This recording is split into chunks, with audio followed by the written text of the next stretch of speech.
Zero Malabar സഭയുടെ യുവജന കമ്മീഷനും പബ്ലിക് അഫയേഴ്സ് കമ്മീഷനും പുനഃസംഘടിപ്പിച്ചു.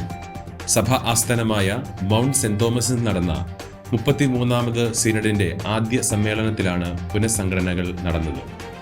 യുവജന കമ്മീഷൻ ചെയർമാനായി പാലക്കാട് രൂപത അധ്യക്ഷൻ മാർ പീറ്റർ കൊച്ചുപുരയ്ക്കൽ പിതാവിനെയും കമ്മീഷൻ അംഗങ്ങളായി ഇടുക്കി രൂപതാധ്യക്ഷൻ മാർ ജോൺ നെല്ലിക്കുന്നേൽ പിതാവിനെയും ശംഷാബാദ് രൂപതയുടെ സഹായമെത്താൻ മാർ തോമസ് പാടിയത്ത് പിതാവിനെയും നിയമിച്ചു. യുവജന കമ്മീഷനെ ഇതുവരെ നയിച്ച ചെയർമാൻ മാർ ജോസഫ് പണ്ടാരശ്ശേരിൽ പിതാവും അംഗങ്ങളായ മാർ എഫ്രൈം നരികുളം പിതാവും മാർ ജോസ് പുത്തൻവീട്ടിൽ പിതാവും കാലാവധി പൂർത്തിയാക്കിയതിനെ തുടർന്നാണ് പുതിയ നിയമനങ്ങൾ.